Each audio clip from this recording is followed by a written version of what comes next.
And this is pretty much impossible to do using a straight implant without dysmorphism like this. And this would not have been possible with a standard screw.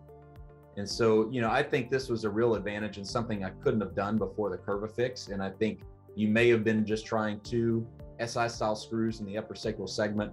And then if you had issues, you're looking at lumbopelvic fixation. But I think this was a really nice solution for a problem we couldn't deal with percutaneously before. Really a nice solution for this problem that we didn't have. And I think the take-home points were the rod screw allowed transiliac transsacral fixation in S1 of a dysmorph. And this would not have been something that would have been possible with screws that were straight only. I think stabilizing these is a good thing, especially for these elder patients where mobility is such a key to life. So with that guide wire in place, as mentioned, if you look at that fluoroscopic image on the left, we're potentially not satisfied with that if we're using a straight implant, but this technique calls for a few centimeters of opening with the step drill or the opening reamer, if you will. And in this situation, obviously that was very adequate.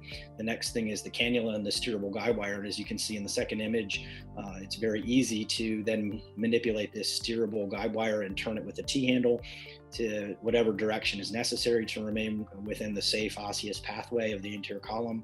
And then this curved implant that is stuffing the bony corridors, as was described by Dr. Meek, is in position and is now no longer flexible but stiff, and is completely filling this pathway and therefore maintaining this reduction which was obtained.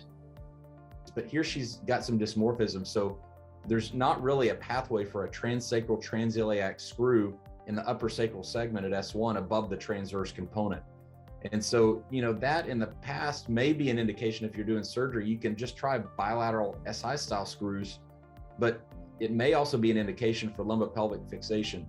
And so, I would say before we saw this implant that can actually perform in 4 dimensions, you really didn't have a pathway to get all the way across.